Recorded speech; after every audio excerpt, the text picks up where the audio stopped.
বন্ধুরা, আজ আমি বানাবো মুগ ডালের তরকা। এই জন্য নিয়ে নিচ্ছি মুগ ডাল। মুগ ডাল জলে ভিজিয়ে রাখবো 5-6 ঘন্টা। এবার আমি ভালো করে ধুয়ে পরিষ্কার জল দিয়ে দেব। এবার একটা কুকারে অল্প লবণ ও জল দিয়ে সিদ্ধ করে নেব।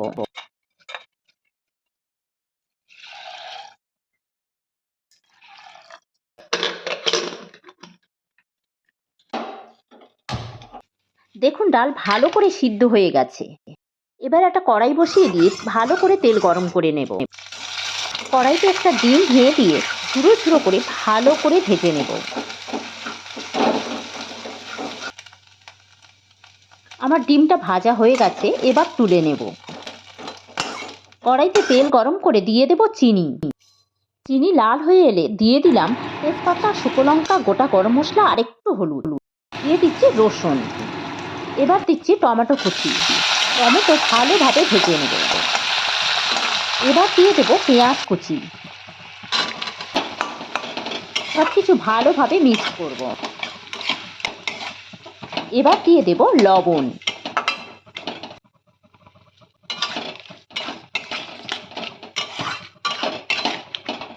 এবার দিয়ে দেব হলুদের গুঁড়ো, জিরার গুঁড়ো, আদা বাটা। দিয়ে দিচ্ছি কাশ্মীরি লঙ্কার গুঁড়ো। ঝালের জন্য আমি পরিমাণ মতো কাঁচা লঙ্কা দিয়েছি, কারণ তরকাতে কাঁচা লঙ্কা ফ্লেভারটা খুবই ভালো লাগে। সমস্ত মশলা ভালোভাবে কষে নেব।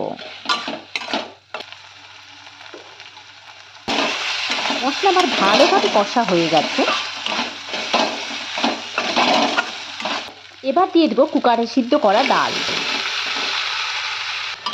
বেশ কিছুক্ষণ নেড়ে চেড়ে ভালোভাবে মশলার ডাল মিক্স করে নেব।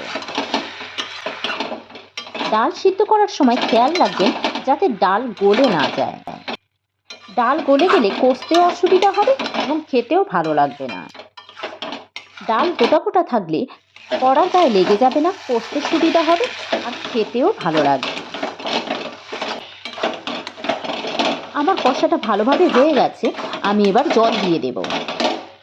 ভালোভাবে নাড়াচাড়া করে কিছুক্ষণ ফুটতে দেব।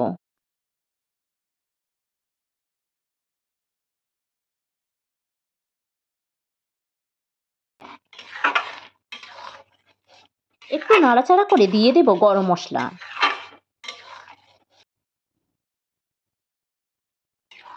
ঠিক এরকম থিকনেস রাখতে হবে, তবেই খেতে ভালো লাগবে। আমার ডালের তরকাটা হয়ে গেছে, আমি এবার ঢেলে নেব। এবার ঝুরো ডিম ভাজাগুলো সুন্দর করে এর উপরে ছড়িয়ে দেব।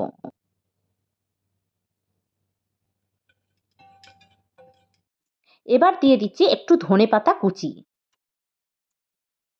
তরকা সাধারণত রুটির সাথে খেতেই বেশি ভালো লাগে, তাই আমি গরম গরম রুটির সাথে গরম গরম তরকা পরিবেশন করব।